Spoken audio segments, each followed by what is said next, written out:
Hello everyone, and welcome back to the M.O.W. channel. Today, we're diving into the story of the most prolific serial killer in American history, the Green River Killer. Don't forget to hit subscribe and like the video. Alright, let's get started. In the early 1980s, King County, located in the heart of Washington state, was booming. Centered around Seattle, the region was growing fast, thanks to the rise of high-tech industries. But beneath the shine of this economic growth was a darker side of the city, a place where society's most vulnerable lived. Many of them were women involved in sex work or teenage girls who had run away from home. These young women lived on the fringes of society, often ignored or dismissed, and when they disappeared, their cases were frequently brushed off as simple runaways or people who had moved on. But in the summer of 1982, everything changed. In July, the body of Wendy Lee Caulfield was found near the Green River. Soon after, the remains of Deborah Lynn Bonner, Marcia Faye Chapman, Cynthia Jean Hines, and Opal Charmaine Mills were discovered. One after another,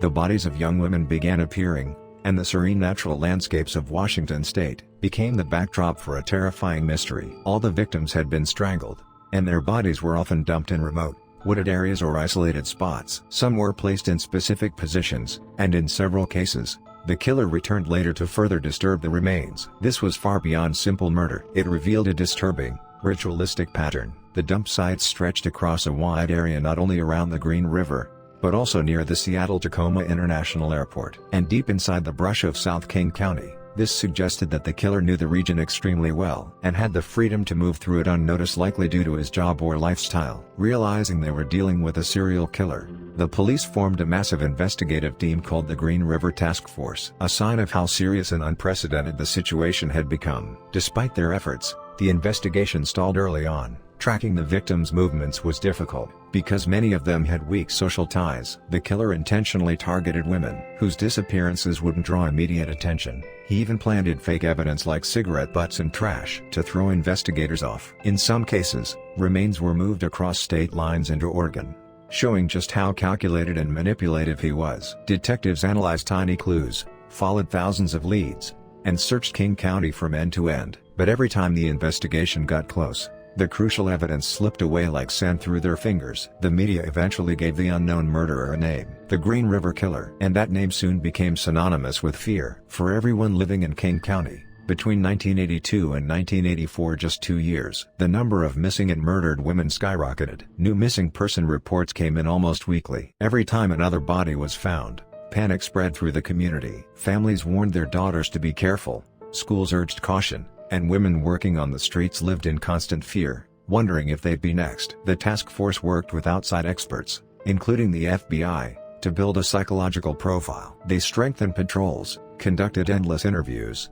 and followed every possible lead. But the killer stayed steps ahead. King County felt like it was being held hostage by a predator who could strike at any moment. The Green River became more than a river, it became a symbol of terror, the final resting place for victims who had been overlooked in life and tragically forgotten in the early stages of the investigation. Years went by, and although the bodies kept appearing, the identity of the killer remained a haunting, unanswered question. It was a chilling reminder of the limitations of law enforcement at the time, and the terrifying effectiveness of a serial killer who knew how to blend in, how to hide, and how to exploit the vulnerabilities of his victims. Before he was finally caught, the Green River Killer cast a long, dark shadow over King County, leaving behind a trail of grief and unanswered questions. In the early 1980s, when fear had a tight grip on King County, investigators sifted through a long list of suspects. Among the many names they reviewed, one man kept quietly but consistently resurfacing: Gary Ridgway. Gary Leon Ridgway was born in 1949 in Salt Lake City, Utah. On the surface, he lived the life of an ordinary working-class American. He spent years as a spray painter at the Kenworth truck plant in Renton, Washington. At work, he was known as a reliable employee, and at home, he appeared to be a typical family man. But Ridgway's life was built on contradictions, a double life that hid something far darker. His troubled inner world went back to childhood. Ridgway later described his mother, Mary Ridgway, as a harsh and controlling woman. He recalled being severely punished for even minor mistakes. Psychologists who interviewed him years later noted his disturbing confession. He felt both intense anger toward his mother and a twisted sexual attraction to her. This mixture of resentment and sexual confusion shaped his view of women and fueled the deviant impulses that defined his later crimes. At 16, Ridgway lured a young boy into the woods and stabbed him, a shocking act that hinted at the violent need for control brewing inside him long before he became an adult. After high school, He married his teenage girlfriend in 1969, and soon enlisted in the Navy. He served on a supply ship during the Vietnam War and frequently visited sex workers overseas, contracting sexually transmitted infections more than once. His uncontrollable urges strained his marriage, and the relationship fell apart within a year. His second marriage was even more contradictory. Ridgway threw himself into religion, knocking on doors to evangelize, reading the Bible aloud, and insisting that his wife follow strict religious rules. He sometimes cried after sermons, presenting himself as a devout believer. But at the same time, he continued to seek out sex workers and demanded sex in inappropriate places, displaying increasingly warped behavior. His second wife later claimed he tried to strangle her. His inner conflict, a blend of religious obsession and uncontrolled sexual desire, became one of the psychological engines behind his later killings. Ridgway first came onto police radar in April 1983, after Mary Jane Malver went missing. Her boyfriend and pimp spotted a truck she had last been seen getting into parked right near Ridgway's home in Renton. They reported it, putting Ridgway's name directly in front of investigators. Police questioned him, and witness statements pointed to him as a possible suspect, but they found no solid evidence. Ridgway even passed a polygraph test, slipping through the cracks with ease. At the time, investigative technology couldn't penetrate the facade he had built. A quiet worker, a father, a churchgoer, while masking the brutality underneath. Ridgway also knew exactly who to target: women whose disappearances would attract little attention. He often approached victims as a friendly driver or a fatherly customer, even showing some of them a photo of his son to seem harmless and trustworthy. He admitted that he was obsessed with sex workers but also deeply resented them. He hated paying for sex, yet he sought them out repeatedly, a contradiction that fueled his rage. This led him to kill his victims immediately after sexual encounters. He strangled them, dumped their bodies, and in several cases returned later to commit acts of necrophilia. Ridgway believed this reduced the risk of getting caught, because it meant he didn't have to find new victims as often. He avoided leaving clues, spread victims across wide areas to confuse investigators, and maintained a perfect separation between his ordinary life and his crimes. By day he was a quiet, hard-working painter. By night he was hunting women across King County. Even after his son was born during his second marriage, his role as a father served only as another part of his mask. For nearly 20 years, Gary Ridgway hid in plain sight, a seemingly average man living a seemingly normal life, while secretly terrorizing an entire region as the Green River Killer. By the mid-1980s, the Green River Killer case had become one of the longest,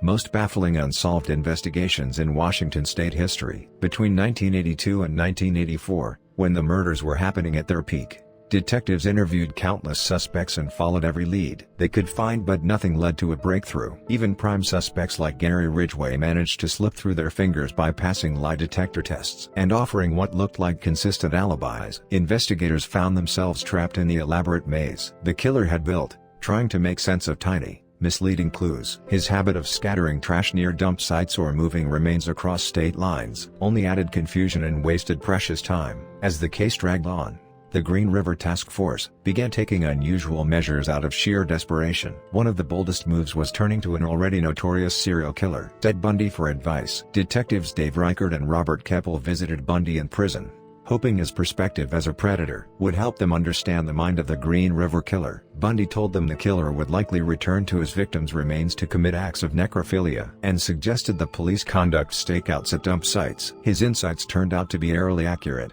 though they didn't lead to catching the murderer in the act. Still, consulting Bundy showed just how desperate the task force had become. They were willing to try anything to predict the killer's next move. As the years passed, the murders slowed, but the fear didn't fade. More remains were found, but many were so decomposed or damaged that identification was nearly impossible. In some cases, like that of Tracy Ann Winston, body parts were discovered miles apart, strongly suggesting the killer revisited the locations and deliberately moved or mutilated the remains. These discoveries devastated the investigators, who had already spent years chasing the case. With no end in sight, many detectives burned out physically and mentally, and hope of solving the murders grew dimmer each year. Criticism from the public and within law enforcement mounted, and King County officials felt the pressure of pouring enormous resources into an investigation that seemed to be going nowhere. The task force was disbanded and reformed multiple times, and the Green River case became a symbol of the year's unsolved case frustration. Then, in the early 2000s, everything changed. A scientific revolution arrived: DNA profiling. Back in the early 80s, when Ridgway was first identified as a person of interest, police had collected hair and saliva samples from him, but forensic science at the time couldn't extract much useful information. Now, however, Even the smallest trace of DNA could be used to match a suspect with near certainty. With renewed hope, investigators quietly sent old evidence along with Ridgway's samples to the National Forensic Lab for reanalysis. The process happened behind the scenes, but the results hit King County like a bombshell. Ridgway's DNA matched the biological evidence recovered from several victims. Samples taken from the remains of Marcia Chapman, Opal Mills, Cynthia Jean Hines, Carol Ann Christensen, and other early victims tied directly back to him. After decades of confusion, the mystery unraveled in an instant. Through the power of modern science, DNA provided proof far stronger than any confession, eyewitness account, or polygraph test, and it stripped away the lies Ridgway had used for more than 20 years to deceive investigators. Forensic experts also discovered microscopic paint spheres on several victims, the exact same type used at the Kenworth truck plant where Ridgway worked. This further connected him to even more victims. With a mountain of scientific evidence finally in their hands, investigators obtained a warrant for Ridgway's arrest. On November 30, 2001, Gary Ridgway, the quiet, unassuming truck plant painter, was taken into custody at work. His arrest marked the end of a decades-long reign of terror and stood as a powerful symbol of how scientific advances could finally catch a killer who had eluded justice for nearly 20 years. Gary Ridgway's arrest in 2001 marked the end of a long era of fear, but for investigators, it was only the beginning of a new mission. Even with powerful DNA evidence on their side, the remains of dozens of missing women who had haunted King County for years were still hidden deep in the woods. A simple guilty verdict wasn't enough to bring real closure to the victims' families. Prosecutors wanted not only to lock Ridgway away forever, but to uncover the final resting places of the lives he had stolen. But Ridgway either stayed silent or twisted the truth whenever investigators questioned him. Even after being proven a killer, he still believed he held the power and control. To break through this stalemate, the King County Prosecutor's Office made a historic and deeply controversial decision. They offered Ridgway a deal in exchange for taking the death penalty off the table. He would have to confess to every murder and reveal the exact locations of all missing victims. It was a plea bargain unlike anything the community had ever seen. At the time, Washington state still had capital punishment, and Ridgway's brutal, wide-ranging crimes more than qualified him for it. When news of the deal broke, families of the victims and the entire community erupted in anger and moral outrage. Many argued that Ridgway did not deserve mercy and should pay the ultimate price for the countless lives he destroyed. But prosecutors had to face a harsh reality. After years of searching massive areas of wilderness with no success, only Ridgway could lead them to the remains. They ultimately decided that helping families find their loved ones' graves was a greater form of justice than executing him. In August 2003, Ridgway finally accepted the deal. Under the agreement, he would receive life in prison without parole. In exchange for full disclosure, investigators immediately began a series of detailed interviews. The interrogations were long, disturbing, and filled with new insights into Ridgway's cruelty and calculation. He explained that he targeted women who were among the most marginalized in society, people he believed no one would properly report missing or care about. He would pick them up in his truck, drive them to remote, wooded areas, strangle them, and then hide their bodies deep in the forest so they would never be found. He admitted to sometimes placing multiple bodies in the same location, and even returning later to dig them up and move them, deliberately disrupting the evidence to avoid detection. But Ridgway didn't just confess, he led investigators through King County and Pierce County in person, guiding them to the places where he picked up victims, where he killed them, and where he left their bodies. Each stop provided investigators with painfully specific details. A massive series of searches followed, confirming his statements and finally uncovering the remains of women who had been missing for years, including Pammy Annette Avant, Marie Malver, April Buttram, and others. The work was slow and heartbreaking, but for families, it was the only path out of decades of uncertainty and despair. Thanks to Ridgway's disclosures, 48 victims were formally identified. He even presented a handwritten list of his victims in court, a chilling document that showed the true weight of his crimes. On December 18, 2003, Gary Ridgway appeared in King County Superior Court. He formally pleaded guilty to 48 counts of aggravated first-degree murder. The courtroom was packed with victims' families, the air heavy with grief and anger. One by one, family members delivered impact statements, raw, emotional testimonies about their pain and loss. One mother screamed that she wanted to kill Ridgway the same way he had killed her daughter. Another family member told him that although he had avoided the death penalty, he would spend the rest of his life trapped in the hell of prison. Their words showed just how far Ridgway's crimes had shattered not only individual lives, but entire families and communities. The judge sentenced Ridgway to 48 consecutive life terms without the possibility of parole, essentially the equivalent of adding 480 more years behind bars. The ruling ensured that he would never set foot outside a prison again, and marked the legal end of the Green River murders. The deal that spared his life was not a perfect form of justice, but it did achieve something deeply human and profoundly important. It allowed many families to finally bring their loved ones home. Gary Ridgway's sentencing marked the official, legal conclusion of one of the most notorious serial killer cases in U.S. history. He was sentenced to life without parole for 49 murders, and was incarcerated in a Washington state prison, where he would spend the rest of his life in isolation. Even after his imprisonment, however, Ridgway remained a critical figure for investigators, because there were still unsolved missing person cases that didn't match the 71 victims he had claimed. He was temporarily transferred to a federal prison in Colorado in 2015, before returning to Washington after discussions with state authorities. This move acknowledged that he remained the only person who could provide answers, and that his information could be key to finally resolving these cold cases. Ridgway's confession and plea deal set an important precedent in U.S. legal history. The prosecutor's decision was a difficult balancing act, ensuring Ridgway faced a severe punishment, while also providing at least some closure to the families of his victims. The anger and grief expressed by families in the courtroom highlighted just how painful and controversial this deal was. Yet, for the families, being able to locate and bury their loved ones held more meaning than executing the killer. This case taught a complex lesson. Legal justice is not just about the harshest punishment. It's also about uncovering the truth and restoring the dignity of the victims. Even after Ridgway went to prison,